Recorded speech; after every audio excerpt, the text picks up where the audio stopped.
My name's Andrew Pike. I'm a documentary filmmaker, film historian, film distributor. I'm a husband, a father, and this week, a very proud grandfather. I want to talk with you about a new film that I'm embarking on, a new documentary, which I'm approaching with some feeling of urgency, and I'd like to explain why.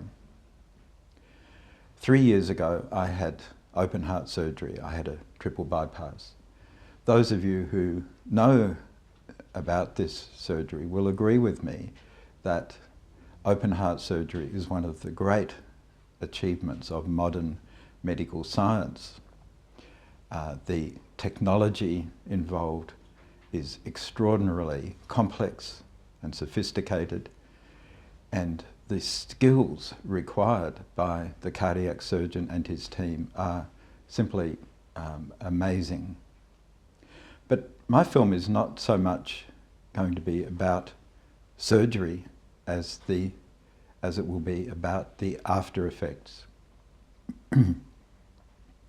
I found that some 6 months after my surgery, that the problems I was experiencing were in fact common to a large proportion of the people who have open heart surgery. It was so common, in fact, the symptoms that I had were so common, in fact, that I found research workers in the USA were actually using a colloquial term of Pumphead, the Pumphead syndrome, to describe what was going on. And this film will be exploring the nature of the Pumphead syndrome. The symptoms that we're grouping under the term the Pumphead syndrome are many and varied, and we really need to look at them to understand something about them, because people who are suffering from the syndrome find it very hard to express what the problem really is. Why are they so upset? There's a lot of emotional distress, a lot of psychological disturbance, and it's not really on the table for discussion. I don't know of any other film, I don't know of any book that has been written about the subject, although there are a large number of academic research papers, a lot of academic studies done about the problem. The problem doesn't really get through to the practitioner on the front line. But members of the Zipper Club, that's what we call ourselves, people who've had open heart surgery, know all about it. There are some lucky ones who don't have problems, but there are many others. A very high proportion of members of the club do know about it.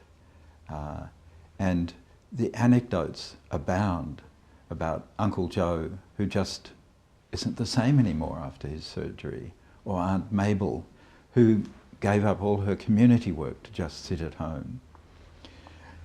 We hear about stories of marriages breaking up, of people going off to live on their own because they can no longer handle social interaction, let alone their work. And they can't handle, some of them, even family interactions. It just doesn't afflict the elderly, people like me. It can also affect young people who have open heart surgery for one reason or another. We need to start to understand the experience, because I really believe that understanding and awareness are the first steps towards healing and recovery. I think it's a really interesting story from a broader perspective too, because I think it's a great example of modern medical science where the technology has become so complex, so advanced, so intricate, so innovative, that it has moved way ahead of the patient experience. And I would love to contribute to the bringing together of the patient experience and the technology.